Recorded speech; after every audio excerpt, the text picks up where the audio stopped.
जो जीव इस पृथ्वी पर आया है उसे एक दिन जाना ही है। अनेक प्रख्यात व्यक्तित्व हमें छोड़कर जाते रहते हैं। सृष्टि का नियम है, पर कुछ ही होते हैं जिनका जाना दिल में उदासी भर जाता है। कल्पना चावला, कलाम जी, अटल जी, लता जी और अब रतन टाटा जी। श्री रतन टाटा जी की मृत्यु पर शोक ना कर उनके जीवन को सेलिब्रेट करें। आज के उद्योगपति उनसे सीखें कैसे पीपल बिफोर प्रॉफिट रखा जाता है। कहानी खत्म हुई है और ऐसी खत्म हुई कि लोग रोने लगे तालियां बजाते हुए। एक कहानी है जो मेरे जीवन की भी प्रेरणा स्रोत है, जिसकी वजह से मुझे भी काफ़ी प्रेरणा मिलता है उनके जैसा काम करने के लिए। तो आइए सुनाते हैं आपको उनसे जुड़ी एक ऐसी कहानी। वैसे उनके व्यक्तित्व के बारे में जानने के लिए समय भी कम पड़ जाएगा, वो इतने महान व्यक्तित्व के थे। लेकिन एक छोटी सी कहानी से हम शुरू करते हैं आज उनकी श्रद्धांजलि के तौर पर। मैं आपका चेहरा याद रखना चाहता हूँ ताकि जब मैं आपसे स्वर्ग में मिलूँ तो मैं आपको पहचान सकूँ और एक बार फिर आपका धन्यवाद कर सकूँ। जब एक टेलीफोन साक्षात्कार में भारतीय अरबपति रतन टाटा जी से रेडियो प्रस्तोता ने पूछा, सर आपको क्या याद है कि आपको जीवन में सबसे अधिक खुशी कब मिली थी? रतन जी ने कहा, मैं जीवन में खुशी के 4 चरणों से गुजरा हूँ और आखिरकार मुझे सच्चे सुख का अर्थ समझ में आया। कब समझ में आया जानते हैं हम लोग। पहला चरण उनका क्या था? उन्होंने बताया कि धन और साधन संचय करना, लेकिन इस स्तर पर मुझे वह सुख नहीं मिला जो मैं चाहता था। फिर कीमती सामान और वस्तुओं को इकट्ठा करने का दूसरा चरण आया, लेकिन मैंने महसूस किया कि इस चीज़ का असर भी अस्थायी होता है और कीमती चीज़ों की चमक ज़्यादा देर तक नहीं रहती है। फिर आया बड़ा प्रोजेक्ट मिलने का तीसरा चरण। वह तब था जब भारत और अफ्रीका में डीजल की आपूर्ति का 95% मेरे पास था। मैं भारत और एशिया में सबसे बड़ा इस्पात कारखाने का मालिक भी था, लेकिन यहाँ भी मुझे वो खुशी नहीं मिली जिसकी मैंने कल्पना की थी।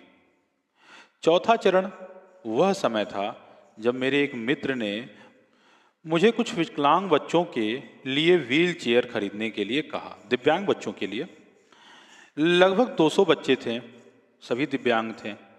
दोस्त के कहने पर मैंने तुरंत व्हील चेयर खरीद ली, लेकिन दोस्त ने जिद करने लगा कि उसके साथ जाऊं और बच्चों को व्हील चेयर खुद भेंट करूं। मैं मान गया। मैं तैयार होकर उसके साथ चल दिया। वहाँ मैंने सारे पात्र बच्चों को अपने हाथों से व्हील चेयर दी। मैंने इन बच्चों के चेहरों पर खुशी की अजीब सी चमक देखी। मैंने उन सभी को व्हील चेयर पर बैठे, घूमते और मस्ती करते देखा। यह ऐसा था जैसे वे किसी पिकनिक स्पॉट पर पहुंच गए हों, जहां वे बड़ा उपहार जीतकर शेयर कर रहे हों। मुझे उस दिन अपने अंदर असल खुशी महसूस हुई जब मैं वहां से वापस जाने को हुआ तो उन बच्चों में से एक ने मेरी टांग पकड़ ली। मैंने धीरे से अपने पैर को छुड़ाने की कोशिश की, लेकिन बच्चे ने मुझे नहीं छोड़ा और उसने मेरे चेहरे को देखा और मेरे पैरों को और कसकर पकड़ लिया। मैं झुक गया और बच्चे से पूछा, क्या तुम्हें कुछ और चाहिए? तब उस बच्चे ने मुझे जो जवाब दिया, उसने न केवल मुझे झकझोर दिया बल्कि जीवन के प्रति मेरे दृष्टिकोण को भी बदल दिया, पूरी तरह से बदल डाला मुझे। उस बच्चे ने कहा, मैं आपका चेहरा याद रखना चाहता हूँ ताकि जब मैं आपसे स्वर्ग में मिलूँ तो मैं आपको पहचान सकूँ और एक बार फिर आपको धन्यवाद कर सकूँ। इस कहानी से आपको क्या सीख मिलती है? इस कहानी का मर्म यह है, हम सभी को अपने अंतर मन में झांकना चाहिए और यह मनन अवश्य करना चाहिए कि इस जीवन और संसार और सारी सांसारिक गतिविधियों को छोड़ने के बाद आपको किस लिए याद किया जाएगा? क्या कोई आपका चेहरा फिर से देखना चाहेगा? यह बहुत मायने रखता है। आप लोग इस कहानी पे अवश्य एक बार विचार कीजिएगा। रतन टाटा जी की कुछ प्रेरणादायक बातें हैं जो हमें इस समय स्मरण हो रही हैं। जीवन में आगे बढ़ने के लिए उतार चढ़ाव बहुत महत्वपूर्ण है, क्योंकि ईसीजी में एक सीधी रेखा का मतलब है कि हम जीवित नहीं हैं। सत्ता और धन मेरे सिद्धांत नहीं हैं। अगर आप तेज चलना चाहते हैं तो अकेले चलिए, लेकिन दूर तक जाना है तो साथ साथ चलें। लोहे को नष्ट नहीं किया सकता, लेकिन उसका जंग ही उसे नष्ट कर सकता है। इसी तरह कोई भी किसी व्यक्ति को नष्ट नहीं कर सकता, लेकिन उसकी अपनी मानसिकता उसे नष्ट कर सकती है। लोग तुम पर जो पत्थर फेंकते हैं ना, उन्हें उठाओ और उनका उपयोग एक स्मारक बनाने में करो। मैं सही निर्णय लेने में विश्वास नहीं करता, मैं निर्णय लेता हूँ और फिर उन्हें सही बनाता हूँ। ये लाइन उनकी काफ़ी ज़्यादा फेमस है। जिस दिन मैं उड़ने में सक्षम नहीं होऊंगा, वह दिन मेरे लिए दुखद दिन होगा। अंत में हमें केवल उन अवसरों का पछतावा होता है जिन्हें हमने नहीं भुनाया। हर छोटा अवसर आपको बड़ा बना सकता है। सबसे बड़ी विफलता प्रयास ना करना है। मैं चीज़ों को भाग्य पर छोड़ने में विश्वास नहीं करता, मैं कड़ी मेहनत और तैयारी में विश्वास करता हूँ। रतन टाटा जी के बारे में कुछ जानते हैं। उनका जन्म 28 दिसंबर 1937 को बॉम्बे में हुआ था, ब्रिटिश इंडिया में। उस समय इंडिया ब्रिटिश के अधीन था। उनकी मौत जो है आपको पता ही है कि आज 9 अक्टूबर 2024 को हुआ। मुंबई में ही उनकी मृत्यु भी हुई। उनका आवास जो है कुलाबा मुंबई में है। रतन टाटा जी जाति से जो है पारसी थे। उन्होंने कार्नेल विश्वविद्यालय और हार्वर्ड विश्वविद्यालय से शिक्षा प्राप्त की थी। टाटा समूह के वो निवर्तमान अभी तक वो अध्यक्ष हैं।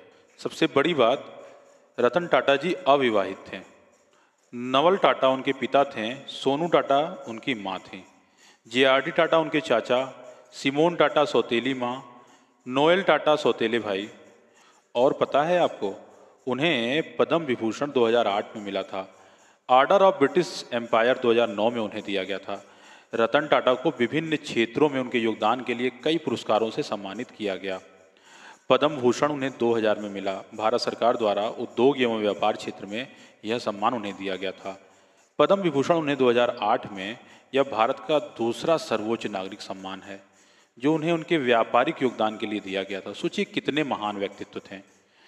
जर्मनी का आदेश 2014 में उन्हें जर्मनी के राष्ट्रपति द्वारा इस आदेश से सम्मानित किया गया। सर्वश्रेष्ठ सीईओ 2012 में रतन टाटा को सर्वश्रेष्ठ सीईओ का खिताब भी मिला था। FICCI life time achievement award, यह पुरस्कार उन्हें 2012 में दिया गया। ऐसे व्यक्तित्व थे। मैंने शुरू में ही कहा ना, उनके बारे में अगर बात करने बैठ जाए तो समय जो है कम पड़ जाएगा। अंत में मैं बस इतना ही कहना चाहूँगा, भारत के प्रख्यात उद्योगपति पद्म विभूषण श्री रतन टाटा जी का निधन अत्यंत दुखद है। वह भारतीय उद्योग जगत के महानायक थे। उनका जाना उद्योग जगत के लिए अपूरणीय क्षति है। उनका संपूर्ण जीवन देश के औद्योगिक और सामाजिक विकास को समर्पित था। वे सच्चे अर्थों में देश के रत्न थे। प्रभु श्री राम से प्रार्थना है कि दिवंगत पुण्यात्मा को अपने श्री चरणों में स्थान तथा उनके शोकाकुल परिवारजनों और प्रशंसकों को यह दुख सहने की शक्ति प्रदान करें। ओम शांति।